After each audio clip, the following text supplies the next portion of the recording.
What's up, guys? Pretty Figuel here. Everyone seems to be all over this new Psychoframe record. It seems like these guys are a new deathcore band that are kind of taking things back to the early sound of the subgenre back in like the mid-2000s with the whole MySpace thing. I had not previously heard of this band until other reviewers started to talk about this album and review it, so it made me genuinely interested to hear what this album sounded like and to give it an honest review. Deathcore is always a subgenre that is a little bit hit or miss for me. I usually end up either really liking it or just kind of being really indifferent toward. For my taste, I usually find that the genre is at its best when it brings in some outside influence. Because when it's just straight up a deathcore sound a lot of the time, I just find that it ends up being a little bit emotionally one-dimensional, at times a bit stylistically one-dimensional, and especially nowadays in modern deathcore where just it feels like it's just a dick-swinging competition to see which band can have the harder, heavier breakdown, and it's just big songs built around these breakdowns. Bands like Lorna Shore and Slaughter to Prevail, I just reviewed their album actually. So the Psychoframe album had me a bit curious because it's taking me back to the older generation of deathcore bands, really the first generation of deathcore bands, if you will. Bands like Suicide Silence and Whitechapel and Carnifex and early Bring Me the Horizon, that kind of stuff, which in general are bands whose music I enjoy. So when I hit play on track 1, Blueprints for Idle Genocide, and I was instantly hit with that just nasty fucking breakdown right at the start of the album to start the album, I thought that was already a pretty creative choice and an interesting way to start the album, because that's normally not something you hear literally as the first sound on a deathcore album. And from there, this song ends up just being a series of aggressive, fast-paced sections that kind of trade off between these more mid-tempo grooves. The tempo changes in this song are a bit staggering, but in a way that kind of keeps you invested the whole time. In particular, that first tempo change to that more mid-tempo groove, like right at the 1 minute mark, I thought that was absolutely crushing. This song ended up being a pretty good indicator of how the album as a whole was going to sound. It's a bit structurally unpredictable, which for the most part I like. The guitar style on here is a bit more of that more percussive, down-tuned, palm-muted style of riffing. There isn't a whole lot of moving up the fretboard on these riffs. But I was fucking with this song. I really was. I also really liked the kind of like tongue-in-cheek sense of humor that these lyrics have, which is also a trait of the early generation of deathcore bands. I mean, these lyrics talking about going up Schitt's Creek and and where's my hug at? Like I can't help but crack up at that, but it actually kind of works, and the band still manages to make goofy lines like that sound somewhat aggressive. Another song I thought was cool was track 3, The Portal. It has a bit of a riffier intro, which I like. I would much prefer that style of guitar playing as far as riffs over just straight up breakdowns and the percussive style I just talked about.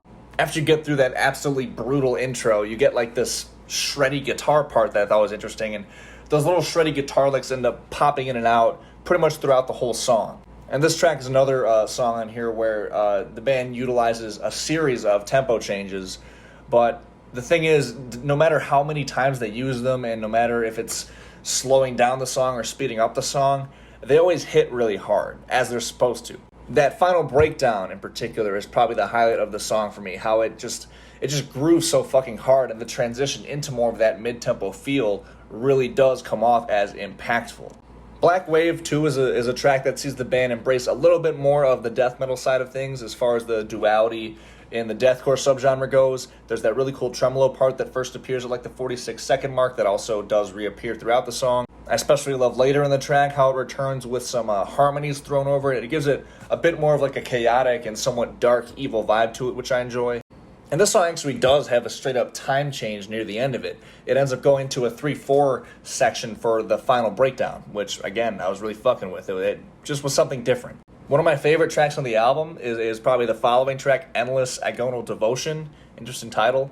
This song has a few cool and memorable riffs. For one, that main riff that's played over the blast beats is oddly, like, fun in a way. I would compare it a lot to some of, like, Shadow of Intent's best work. I mean, they're still kind of at the front of my mind when it comes to deathcore because I reviewed their album recently very positively, and I used the word fun a lot when I was describing that record. It's kind of the same vibe here. At the 157 mark, one of my absolute favorite riffs on the album hits that I really enjoy. The entire song has these really ugly pinch harmonics, but not the ones that sound like they're bendy. They have like just this like flatline quality to them that just makes them hit so much harder, and it makes them sound a lot more sharp and a bit more dissonant. And the final minute of the song is just absolutely crushing. There's just a series of just absolutely brutal grooves that sends this song off with a bang. The issue for me with this sound, for the most part, is that I feel like the front half is a lot stronger than the bottom half. There's a couple songs in this back half that just don't feel like they're adding many new ideas to the record. The biggest example for me is the track God is Busy. This isn't a bad song by any means, but again, I don't feel like it presents any new ideas or any ideas at all that other songs on this record haven't done better at this point on the record. And just overall, the song doesn't have as many hooks, and it feels a lot less memorable. It's a bit forgettable in the full album context. There's the track Apocalypse through Lysergic Possession, which is another wild title. This song's okay too. This song I actually kind of wanted to hear a bit more from. I don't think it fully saw its potential, because the lyrics in particular go for more of like an evil, hellish vibe, which I enjoy, but I think more of like a dark, maybe even blackened aesthetic for the song would have been a lot more interesting. Or even maybe something that could still be classifiably solely deathcore, like think maybe Thy Art Is Murder Hate, something like that dark ambiance in the background, like they use a lot on that album. Because musically, I find that the song, again, doesn't really offer a whole lot of new ideas compared to the rest of the songs on here. There is one cool riff that I enjoy that hits like right at like the 203 mark. Aside from that, the song is just a bit less engaging, and the final breakdown of the song actually I was pretty underwhelmed by. There's also the one song on this album that I straight up don't like in this back half, and that is the ridiculous fucking Filleted and Fucked. That's the actual name of the song. It uses some like gross out and gory lyrical imagery, which can work at times, but I just feel like they tried a little bit too hard with this song. Instrumentally, again, it's fine. It doesn't really deviate much again. Like, I just feel like in the second half of the album, the stagnancy of the overall style on this record kind of starts to shine through. And to be honest with you guys, the lyrics on this song didn't do anything for me. I thought they were corny as hell. It matches like the caveman-ness of this song, and not in a good way. Ironically, one of the most frustrating parts on this entire album is the track I Won't Be There to Watch You Go, because I actually think this song is fucking sick, but it's so fucking short. It's not even 2 minutes long. It has an absolutely crushing intro. It has some extremely catchy and hooky vocal cadences and grooves. This song is probably the catchiest song on the entire album through and through. At the 114 mark, you get these sick, high-pitched squeals that give the song a lot of character, and actually does, at this point in the record, add a new idea. The outro of the song takes some gent influence with kind of the vocals and the rhythm section all kind of mashed up in a bit of like a jolting manner. I thought that was interesting. But like, why is this song so short? To me, this is the most memorable song on the album, actually. But they didn't flesh it out enough for my money. But I will say the album does have some bright moments to end it out. I mean, Stillwater Salvation has a really cool groovy intro and another kind of like fun, bouncy main riff that I think is pretty hooky. And the outro of the song, both the final breakdown and the actual ambient outro, give me this feeling of like uneasiness that I really like. And then the closing track, Neuro Plus Terror, has like this bassy intro and some real sharp riffing. There's another cool time change at the end of the song, and the breakdown goes for, I think, again, a 3/4 timing. And again, the breakdowns and the riffs in this song are just a bit catchier than other songs on here, so it makes this song, again, one of the more memorable ones. So overall, I mean, I do have to say I enjoy this album overall. I very much prefer this band's style of deathcore as opposed to most of the more modern styles of deathcore. Production-wise, I think it strikes the perfect balance between being modern and clean sounding and still sounding up to date, but also still kind of having that production style reminiscent of the bands that this band is inspired by. As far as the song structures, while I do like the fact that they are very unpredictable and they kind of keep you second guessing the whole time, you never really know what's going to happen next with these songs. The thing is with that, though, I think there should be a balance. Because the more memorable parts on this album, although sometimes they do recur later in the song, and I gave examples of that earlier in the review, I think a bit more structure at times here would have benefited the band. It would just make the songs themselves a bit more memorable and give me or give the listener more of a reason to come back to individual tracks. Because with essentially this entire album, every song lacking a coherent structure, the songs kind of blend together a bit. But going off of that, I really enjoy how the tracks on here actually feel like songs.